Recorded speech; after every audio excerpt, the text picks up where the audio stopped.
معزز علماء کرام، دینی ملی بھائیوں، آج کے اس پروگرام میں رشتہ داری کے حوالے سے کتاب و سنت کی روشنی میں کچھ باتیں رکھی جائیں گی۔ اللہ تعالیٰ سے دعا ہے کہ اللہ تعالیٰ ہم سب کو کہنے اور سننے سے کہیں زیادہ عمل کی توفیق عطا فرمائے۔ اللہ رب العالمین نے ہمیں اور آپ کو آپس میں جوڑ کر رکھنے کے لیے، الفت اور محبت برقرار رکھنے کے لیے رشتے ناتوں میں بانٹ دیا ہے۔ کوئی دادا ہے تو کوئی نانا ہے، کوئی باپ ہے تو بیٹا ہے، کوئی چچا ہے تو بھتیجا ہے، نانا ننیالی رشتے، ددیالی رشتے، سسرالی رشتے۔ یہ رشتے اللہ تعالیٰ نے جو بنایا ہے یہ الفت اور محبت کو برقرار رکھنے کے لیے، کہ ہم مل کر کے رہیں، ایک دوسروں کی ضرورتوں کو سمجھیں، اور رشتے ناتوں کو ادا کرنا، رشتہ نبھانا، یہ ہمارے دین کی بہت ہی بنیادی تعلیم ہے۔ سب سے پہلے ہم جان لیتے ہیں کہ رشتے کتنے ہیں۔ صلہ رحمی کرو، رشتہ داروں کے ساتھ اچھا سلوک کرو، اچھا برتاؤ کرو۔ تو رشتہ داری کسے کہتے ہیں؟ رشتے تین طریقے سے ہوتے ہیں۔ رشتوں کی تین قسمیں ہیں۔ پہلی قسم ہے والد کی طرف سے رشتہ، جس کو ہم ددیالی رشتہ کہتے ہیں۔ والد، دادا، چچا، دادی، یہ رشتہ۔ اور دوسرا رشتہ ہے جو ماں سے بنتا ہے، جس کو ہم ننیالی رشتہ کہتے ہیں۔ نانی، نانا، ماموں، خالہ، خالو۔ اور ایک رشتہ وہ بنتا ہے جہاں ہماری شادی ہوتی، جس کو ہم اور آپ سسرالی رشتہ کہتے ہیں۔ اسلام ہمیں یہ تعلیم دے رہا ہے کہ ہم اپنے تمام رشتہ داروں کے ساتھ اچھا سلوک کریں، بالخصوص ماں باپ کے جو رشتے، ماں باپ سے جو رشتے منسلک ہیں، ان رشتوں کو ہم مضبوطی سے نبھائیں۔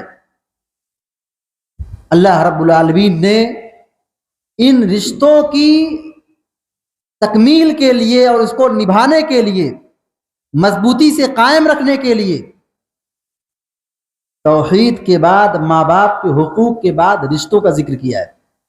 اللہ تعالیٰ کہتا ہے وَاعْبُدُوا اللَّهَ وَلَا تُشْرِكُوا بِهِ شَيْئًا، اللہ کی عبادت کرو، اس کو کسی کے ساتھ شریک نہ ٹھہراؤ۔ اللہ کی عبادت میں، اللہ کی بندگی میں کسی کو شریک نہ ٹھہراؤ، شرک نہ کرو۔ شرک بڑا گناہ ہے، سنگین گناہ ہے، خطرناک گناہ ہے۔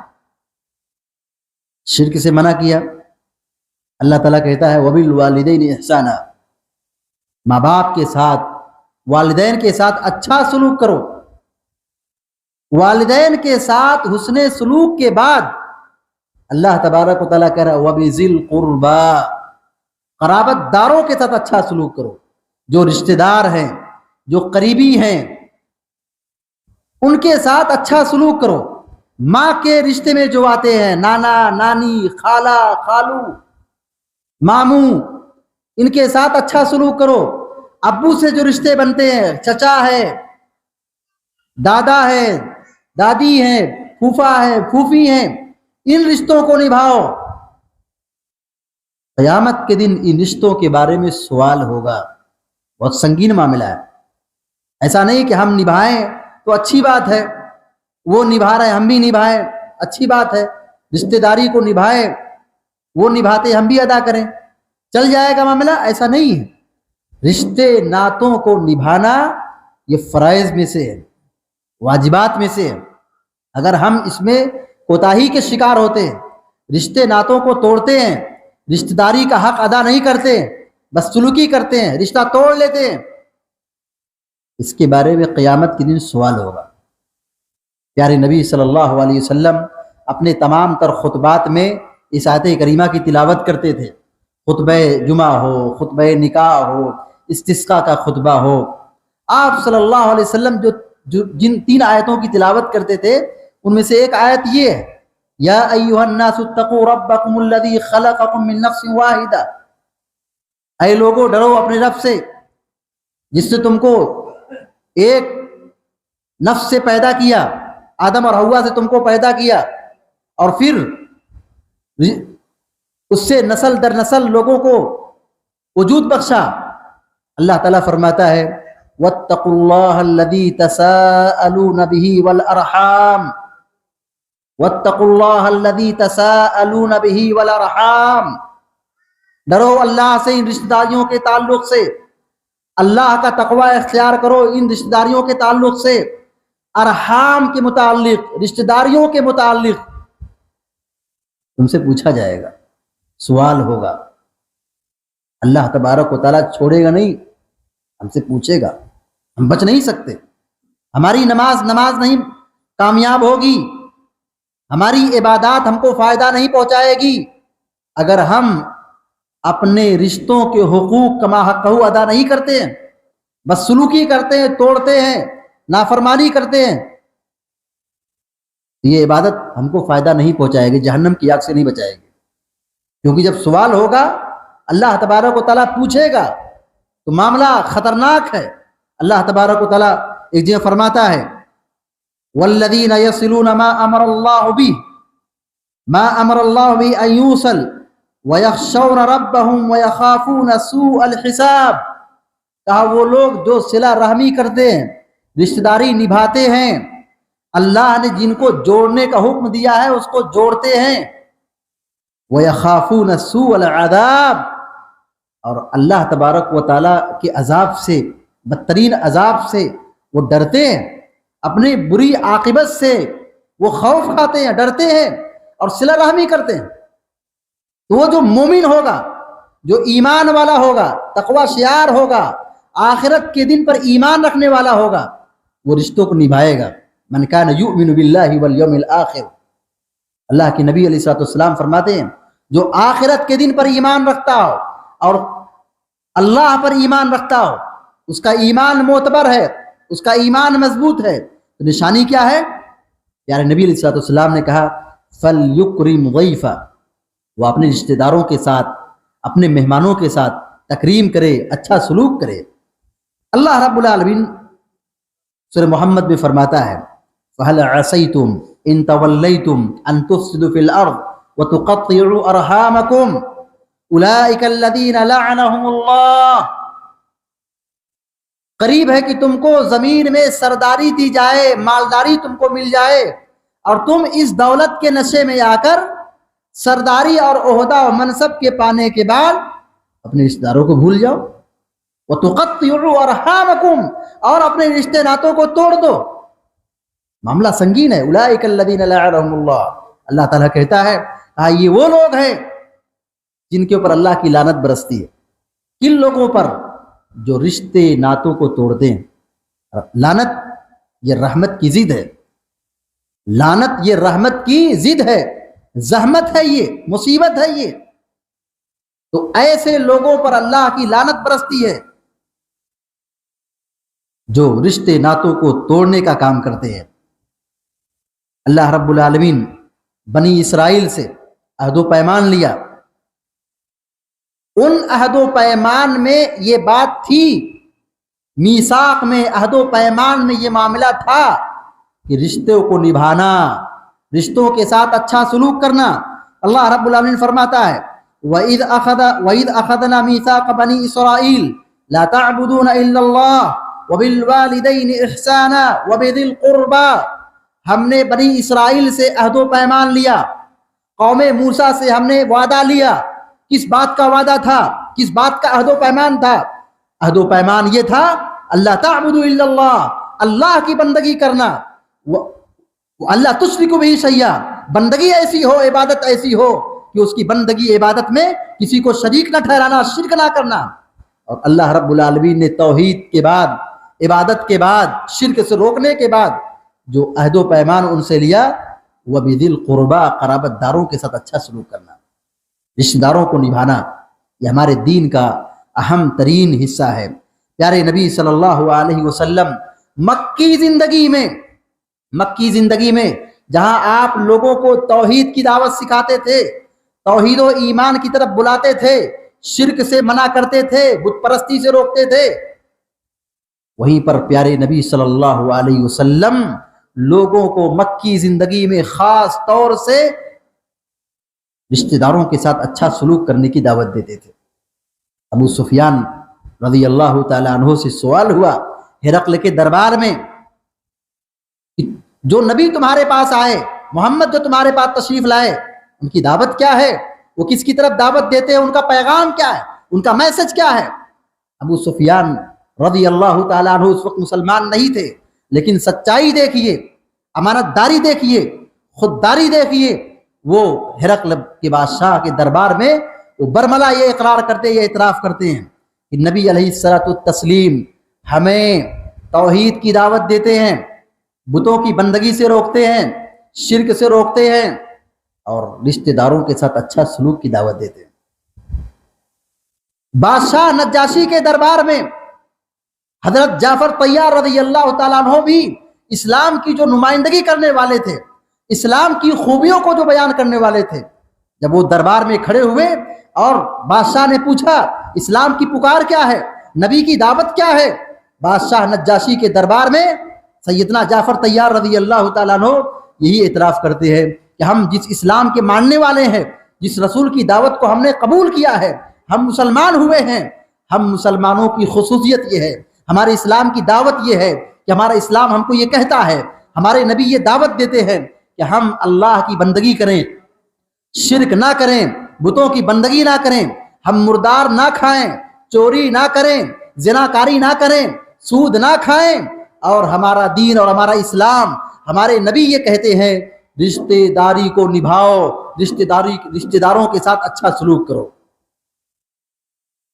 پیارے نبی علیہ السلام نبوت سے پہلے کی جو حالات تھے، نبی بنائے جانے سے پہلے کے جو زندگی آپ کے اخلاق تھے، آپ کی جو زندگی کے مراحل تھے، اس میں بھی پیارے نبی علیہ السلام کی خصوصیت یہ رہی ہے کہ آپ نے رشتوں کو نبھایا ہے، رشتہ داریوں کے ساتھ اچھا سلوک کیا ہے۔ جب یہ پہلی وحی نازل ہوئی، اقرأ بسم ربک الذی خلق خلق الانسان من علق، ابتدائی 5 آیتیں نازل ہوئی، پیارے نبی علیہ السلام گھبرا گئے، ڈر گئے، آپ گھبرائے ڈرے سہمے گھر تشریف لائے۔ پیارے نبی علیہ السلام کہنے لگے ام المومنین حضرت خدیجہ رضی اللہ تعالی عنہا سے، مجھے چادر اڑا دو، مجھے اپنی جان کا خطرہ ہے، ڈر لگتا ہے، مجھے میرے ساتھ کیا ہوگا، مجھے سمجھ نہیں آ رہا ہے۔ ام المومنین حضرت خدیجہ رضی اللہ تعالی عنہا کیا کہتی ہیں؟ آپ کو ڈرنے کی کیا ضرورت ہے؟ آپ کو خوف کھانے کی کیا ضرورت ہے؟ آپ ڈریے مت، آپ خوف مت کھائیے، کیوں؟ آپ تو اچھا سلوک کرنے والے انسان ہیں، اخلاق کے اعلیٰ ترین مقام پر فائز ہیں، آپ رشتہ داروں کے ساتھ اچھا سلوک کرتے ہیں۔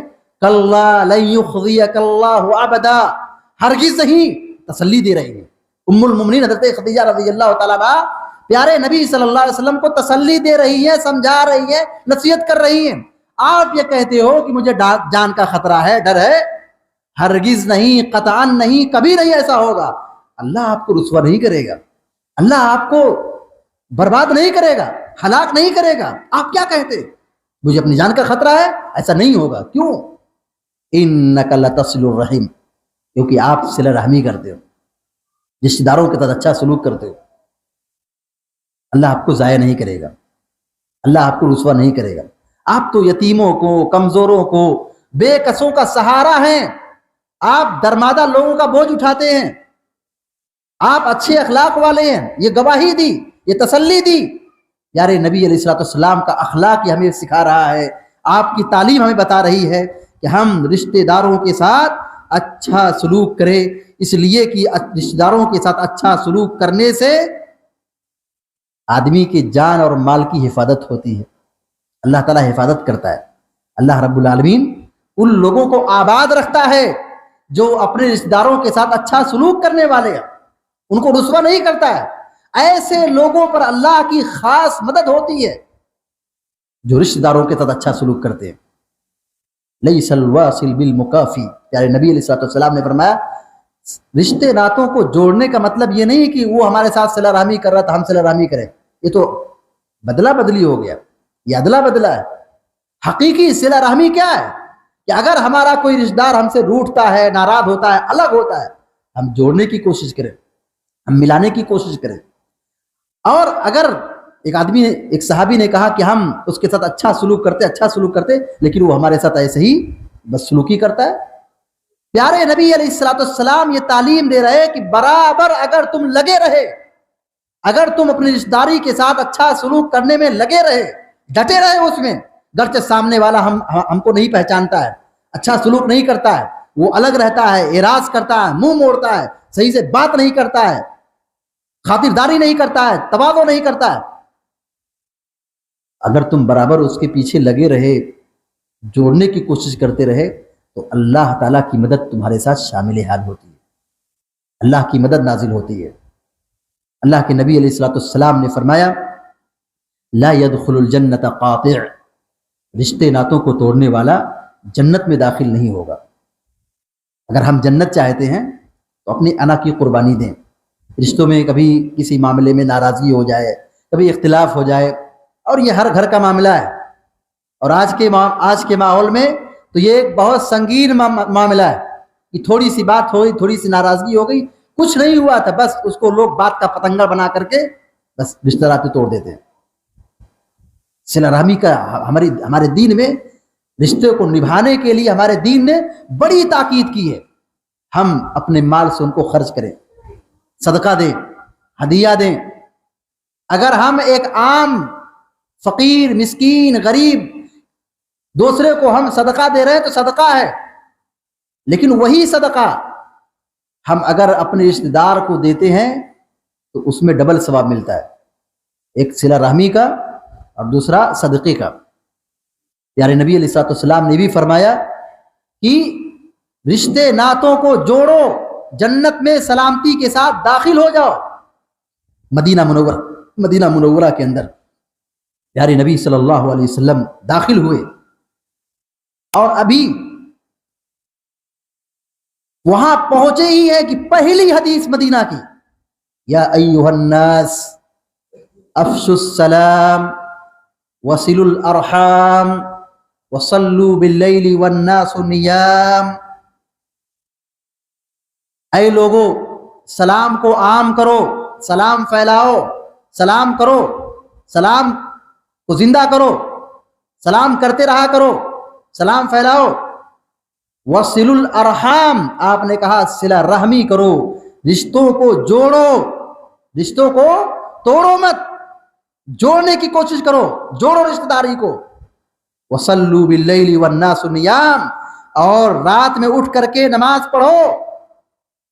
سلامتی کے ساتھ، اطمینان کے ساتھ جنت میں داخل ہو جاؤ. یعنی رشتہ داری کے ساتھ، رشتہ داروں کے ساتھ اچھا سلوک کرنا اتنی بڑی نیکی ہے، اتنی بڑی نیکی ہے. پیارے نبی صلی اللہ علیہ وسلم مدینہ جیسے پہنچے، آپ نے پہلا حکم مدینہ والوں کے لیے ایک نیا معاشرہ بنانا ہے، ایک نئی بستی آباد کرنا ہے. مہاجرین آئے ہیں، ان کو آباد کرنا ہے، ملانا ہے.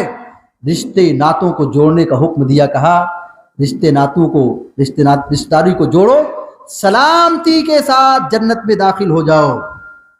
اور اگر ہم نے رشتہ داری کو نبھایا نہیں، توڑنے کا کام کیا، تو یہ گناہ بڑا خطرناک ہے. پیارے نبی صلی اللہ علیہ وسلم فرماتے ہیں ما من ذنب اجدر ان يؤجل الله تعالى لصاحبه العقوبة في الدنيا مع ما يدخره في الآخرة مثل البغي وقطيعة الرحم. ابو داؤد شریف کی صحیح روایت ہے. پیارے نبی علیہ الصلوۃ والسلام فرماتے ہیں کہ اللہ تبارک و تعالی دو گناہگاروں کی سزا دنیا ہی میں بھیجتا ہے. آخرت میں جو سزا ہے وہ تو ملنا ہی ہے، لیکن اللہ رب العالمین دو قسم کے گناہگاروں کو دنیا ہی کے اندر سزا دیتا ہے، اس میں تاخیر نہیں کرتا ہے، جلدی عذاب بھیجتا ہے، جلدی سزا دیتا ہے. ایک ہے گناہ جس کا تعلق رشتہ داری سے ہے، رشتے ناتوں کو توڑنا، رشتہ داری کو توڑنا، اور دوسرا ہے ظلم کرنا۔ اللہ رب العالمین ان دو گناہ گاروں کو چھوڑتا نہیں ہے۔ آخرت میں جو عذاب ہے وہ تو مسلم ہے، لیکن دنیا ہی کے اندر اللہ رب العالمین وہ عذاب دکھا دیتا ہے۔ رشتہ داری کو توڑنا اور رشتہ داریوں کے ساتھ بدسلوکی کرنا، اس کا ایک اثر ہماری دعاؤں میں ہوتا ہے کہ اگر ہم رشتے ناتے کو توڑنے کی بات کرتے ہیں تو ہماری دعا کی قبولیت میں رکاوٹ ہو جاتی ہے، دعا کی قبولیت میں رکاوٹ ہو جاتی ہے۔ اور رشتے ناتوں کو توڑنے کا ایک نقصان یہ بھی ہے کہ آدمی کی زندگی میں خوشحالی ختم ہو جاتی ہے، خیر و برکت دور ہو جاتی ہے۔ ہم اپنے رشتہ داروں کے ساتھ اچھا سلوک کریں، آباد کریں، جوڑ کے رکھیں، مضبوط بنائیں، اپنا مال خرچ کریں، صلہ رحمی کریں۔ اس کا فائدہ کیا ہوگا کہ ہم رشتہ داروں کے ساتھ اچھا سلوک کریں گے، ہماری زندگی میں خیر و برکت آئے گی، ہماری زندگی خوشحال ہوگی۔ لیکن جن گھرانوں میں اختلاف ہوتا ہے، انتشار ہوتا ہے، رشتوں کو نبھایا نہیں جاتا، توڑا جاتا ہے، وہ ہمیشہ اختلاف میں، انتشار میں زندگی گزارتے ہیں، ہمیشہ ٹینشن میں ہوتے ہیں، کب کیا ہوگا، کب کیا بولا، کہاں کیا ہوا، اسی ٹینشن میں وہ زندگی گزارتے ہیں۔ لیکن اگر رشتہ دار خوش ہوں تو خوشحالی آتی ہے، خیر و برکت آتی ہے۔ اور ایک بات یاد رکھیں، ہمارا جو مال ہے یقیناً وہ ہمارا مال ہے، لیکن ہمارے اس مال میں ہمارے رشتہ داروں کا بھی حق ہے، ہمارے رشتہ داروں کا بھی حق ہے۔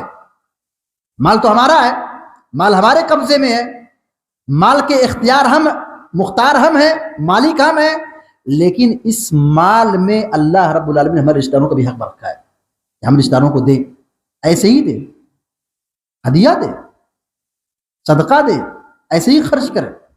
اللہ رب العالمین فرماتا ہے قرآن کریم میں وَيَسْأَلُونَكَ مَاذَا يُنْفِقُونَ وَيَسْأَلُونَكَ مَا يُنْفِقُونَ، وہ لوگ آپ سے سوال کرتے ہیں کیا خرچ کریں، کس کو دیں۔ اللہ تبارک و تعالیٰ نے ذکر کیا ہے قرآن کریم سورہ بقرہ کے اندر، یہ لوگ آپ سے سوال کرتے ہیں کہ کیا خرچ کریں، کس کو دیں۔ قُلْ مَا أَنفَقْتُم مِّن خَيْرٍ فَلِلْوَالِدَيْنِ وَالْأَقْرَبِينَ، قرآن یہ کہہ رہا ہے کہ تم جو کچھ بھی خیر کرو، بھلائی کرو، مال خرچ کرو، اس مال کے سب سے اولین مستحقین تمہارے والدین ہیں، والدین پر خرچ کرو، ماں باپ پر خرچ کرو، اپنے رشتہ داروں پر خرچ کرو۔ آج لوگوں کے یہاں ماں باپ پر خرچ کرنے کو لوگ بوجھ سمجھتے ہیں کہ ماں باپ پر خرچ کریں، پوری توجہ فیملی پر، اپنے بال بچوں پر، گھر والوں پر، ماں باپ پر خرچ کرو۔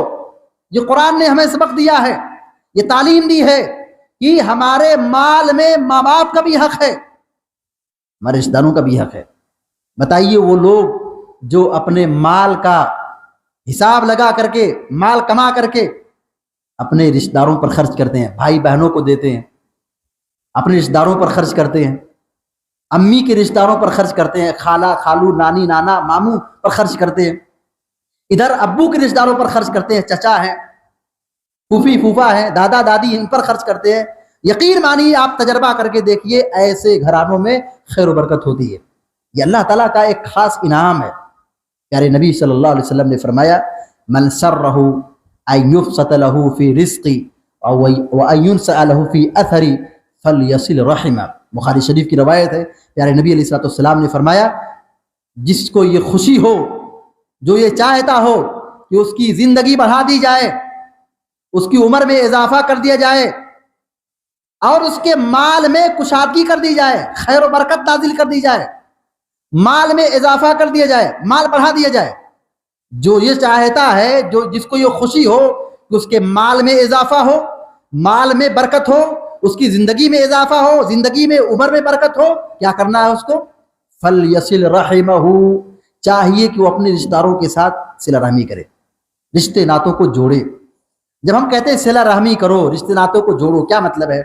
مطلب اس کا یہ ہے کہ ہم اپنے رشتہ داروں کو اپنے مال سے، اپنے اخلاق سے، اپنی زبان سے فائدہ پہنچائیں، کوئی ایسی تکلیف نہ دے ہم کہ جس کی وجہ سے ہم سے ناراض ہو جائے، ان کو تکلیف ہو، وہ ہمارے پاس آئیں، ہم اچھے سے اچھا کھانا کھلائیں جو ہماری طاقت میں ہے، ان کی عزت کریں، ہم ان کے یہاں جائیں، بیمار ہو جائے تو ہم ان کے پاس بیٹھیں، ان کی ضروریات کو پوری کریں، دوا علاج کا معاملہ حل کریں، پریشان ہے، مقروض ہے، بیمار ہے، کوئی معاملہ ہے اس کی مصیبت میں شریک ہوں، شادی بیاہ ہو، کوئی خوشی ہو اس کی خوشی میں شریک ہوں، کوئی کام نہیں ہے، کوئی ضرورت نہیں ہے، کوئی مطلب نہیں ہے، ایسے ہی اس کے پاس جائیں ملاقات کے لیے، رشتہ داروں کے پاس جائیں، ان کو وقت دیں، ان کے پاس بیٹھیں۔ یہ نہیں کہ کوئی شادی ہو تب ہم جائیں، کوئی دعوت ہو تب ہم پہنچیں، کوئی مرے تب جائیں، یہ تو جانا ہی ہے، یہ تو ادا ہی کرنا ہے، یہ تو ضروری ہے، کوئی کام نہیں، کوئی مطلب نہیں، یوں ہی چلو آج چلتے ہیں وہاں جاتے ہیں، چھٹی ہے دوسرے رشتہ دار سے ملاقات کر لیتے ہیں۔ ہم جائیں، اپنے مال سے ان کو فائدہ پہنچائیں، جو ہمارے رشتہ دار ہیں، ہمارے قرابت دار ہیں، جو ہمارے قریبی ہیں، ان کو ہم اگر جوڑ کے رکھیں گے تو وہ آدمی کامیاب ہوتا ہے، دینی اعتبار سے بھی اور دنیوی اعتبار سے بھی۔ دینی اعتبار سے فائدہ یہ ہوگا کہ اس کے مال میں برکت ہوگی، اس کی زندگی میں برکت ہوگی اور آخرت میں ثواب ملے گا، اور دنیا کے اندر ایک فائدہ یہ ہوگا کہ جو رشتہ داروں کو نبھا کے چلتا ہے، جو لوگوں کے ساتھ چلتا ہے، لوگوں کے ساتھ رہتا ہے، وہ کبھی کسی موقع پر تنہا نہیں ہوتا ہے۔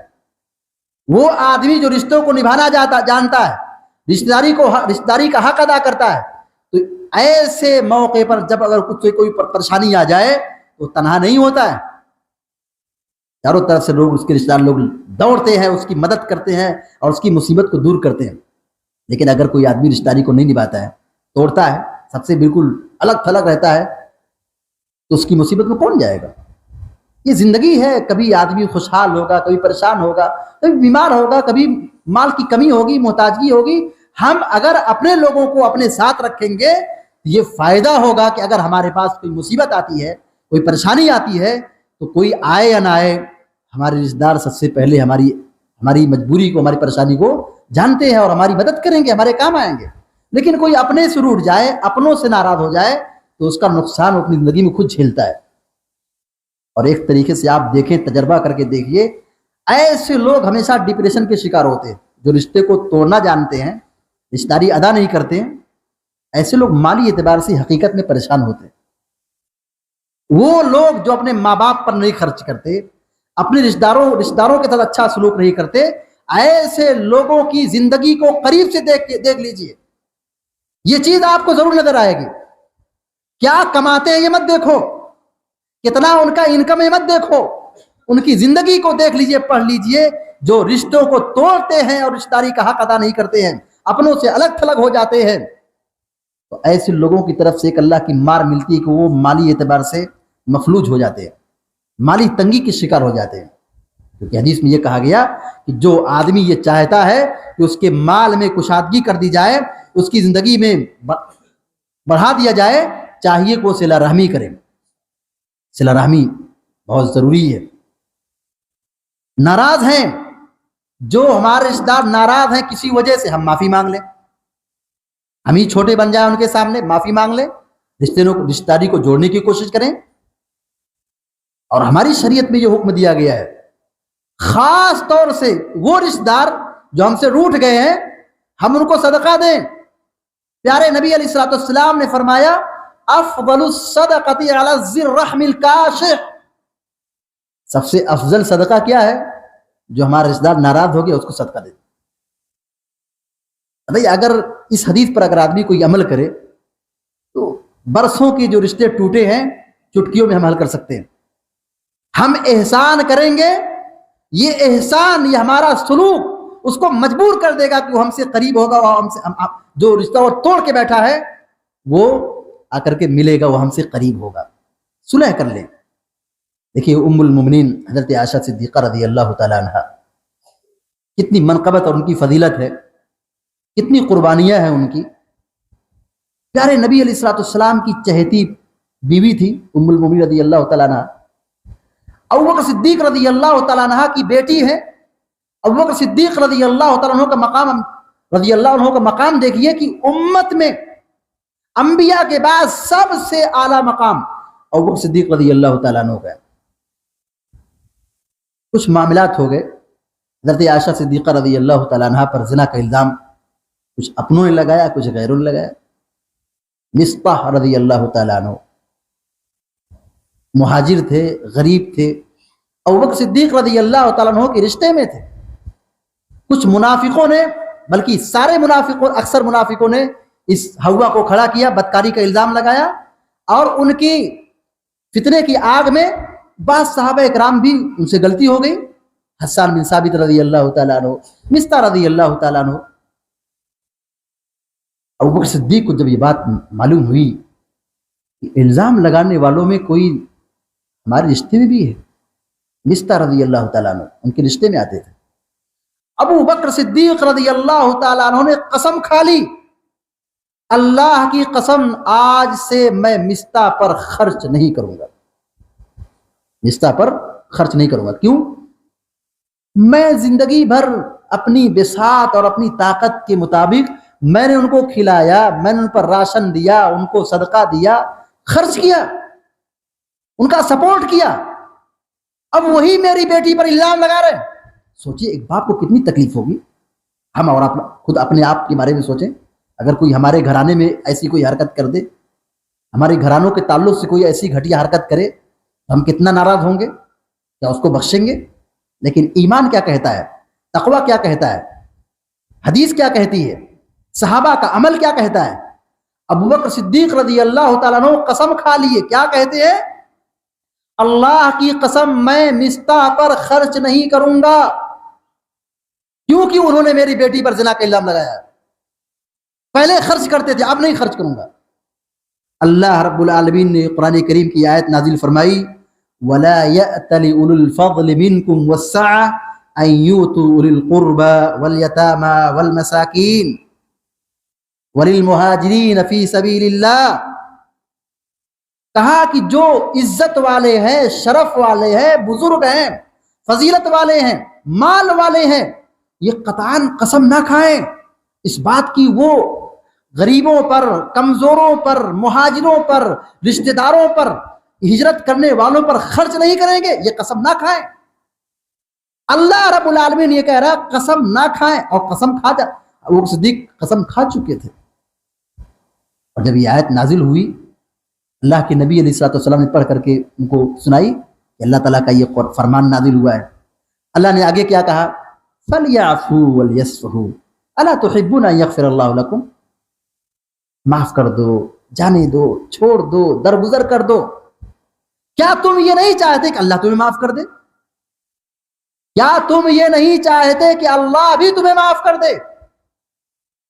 ابوبکر صدیق رضی اللہ تعالیٰ عنہ اس آیت کے سننے کے بعد کہنے لگے مجلس میں کہ میں جیسے مصطح پر خرچ کرتا تھا اس کے بعد بھی خرچ کروں گا, اور جو میں نے قسم کھا رکھی تھی میں اس قسم کو توڑتا ہوں اور اپنی قسم کا کفارہ دیتا ہوں. اور پھر اسی طریقے سے خرچ کرنا شروع کر دیا جیسے پہلے خرچ کرتے تھے. تو تقوی, ایمان کا تقاضا یہ ہے کہ ہم اللہ پر ایمان لائے, رسول پر ایمان لائے, ہم اللہ سے ڈرنے والے ہیں, اللہ کی بندگی کرنے والے ہیں, شرک سے دور رہنے والے ہیں. ہماری اور آپ کی یہ ذمہ داری بنتی ہے کہ ہم اپنے رشتہ داروں کے ساتھ اچھا سلوک کریں, اور اگر وہ رشتہ داری کو توڑنے کی کوشش کرتا ہے تو ہم خود توڑنے والے نہ بنیں, بلکہ آگے بڑھ کر کے رشتے ناتوں کو پورا کرنے کی کوشش کریں. یہ ہمارا دین یہ کہتا ہے, ہماری شریعت یہ کہتی ہے. اور رشتہ داری ایسا نہیں کہ صرف اپنوں کے ساتھ نبھانا ہے. رشتہ داری ہے, وہ چاہے کسی بھی دین دھرم سے اس کا تعلق ہو. ایسا نہیں کہ رشتہ داری کا حق ادا کرو, صلہ رحمی کرو, رشتے ناتوں کے ساتھ اچھا سلوک کرو. یہ تعلیم کس کے لیے ہے؟ مسلمانوں کے لیے, اسلام والوں کے لیے. ایسا نہیں ہے, صرف مسلمانوں کے لیے نہیں ہے. اگر ہمارا کوئی رشتہ دار نان مسلم ہے, غیر مسلم ہے, کسی دوسرے مذہب سے اس کا تعلق ہے, ٹھیک ہے, اس کا مذہب الگ ہے, ہمارا دین الگ ہے. ہمارے دین کے اختلاف کے باوجود بھی رشتہ داری کا حق ٹوٹتا نہیں ہے, ختم نہیں ہوتا ہے. رشتہ داری کا جو حق ہے, رشتہ داری کی جو تعلیم ہے, شریعت نے جو تاکید کی ہے, وہ ختم نہیں ہوتی ہے. دین اور مذہب کے اختلاف کے باوجود بھی رشتہ داری کا حق باقی رہتا ہے. حضرت عمر رضی اللہ تعالیٰ عنہ کے ایک بھائی تھے, مکہ کے اندر مشرک تھے، لیکن حضرت عمر رضی اللہ تعالیٰ عنہ مدینہ سے تحفہ، تحائف، کپڑا وغیرہ بھیجتے تھے غیر مسلم بھائی کو۔ حضرت اسما رضی اللہ تعالیٰ عنہ مدینہ میں تھی، ان کی والدہ مکہ سے آئی، ان سے ملنا چاہتی تھی، اللہ کے نبی علیہ الصلوۃ والسلام کے پاس آئیں اسما رضی اللہ تعالیٰ عنہ،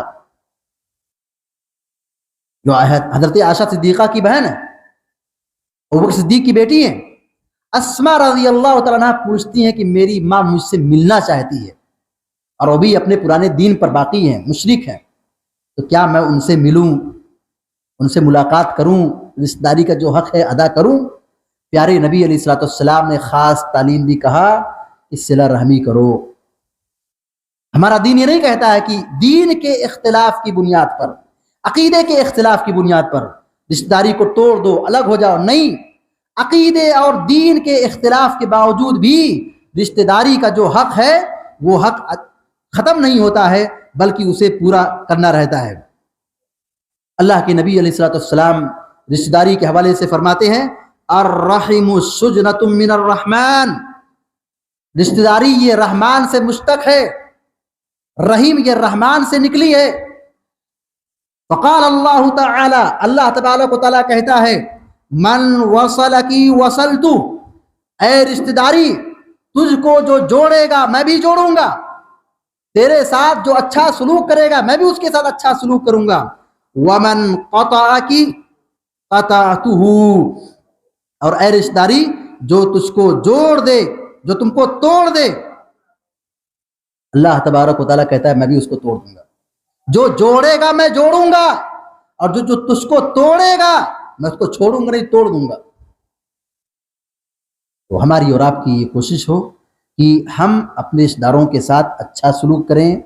ہمارے پاس جو مال ہے، ہمارے مال میں رشتہ داروں کا بھی حق ہے، ہم اپنی زکوٰۃ، صدقات، عطیات، خیرات، ہدیہ وغیرہ برابر بھیجتے رہیں، ان کی مدد کرتے رہیں، مل کر کے رہیں، مل کر کے رہنے میں ہی دنیا و آخرت کی بھلائی ہے۔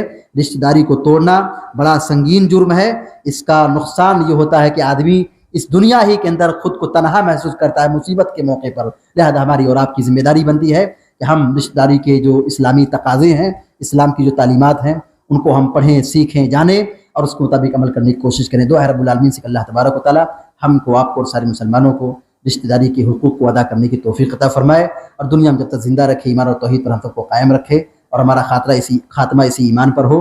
ہم میں جو مریض ہیں اللہ تعالیٰ اپنے فضل و کرم سے انہیں شفاء کاملہ عطا فرمائے، جو پریشان اللہ تعالیٰ ان کی پریشانی کو دور فرمائے، جو ظالم ہے اللہ تعالیٰ ان کو اپنی عاقبت اور انجام تک پہنچائے اور ان کو ہلاک کرے، برباد کرے، اور ہمارے ملک میں ہم سب کو امن کی نعمت سے مالا مال فرمائے، ہمارے ملک میں امن عطا فرمائے، اور ہم سب کو ہر قسم کے شر سے، فساد سے حفاظت فرمائے، اور ہم کو دنیا میں جب تک زندہ رکھے ایمان اور توحید پر اور پیارے نبی کی سنت پر قائم رکھے، اور ہم سب کو جہنم کی آگ سے، عذاب قبر سے، دجال کی فتنے سے بچائے، اور جنت الفردوس میں داخلہ نصیب فرمائے یا رب العالمین۔ وصلی اللہ علی نبینا محمد وسلم تسلیما کثیرا۔ السلام علیکم ورحمۃ اللہ وبرکاتہ۔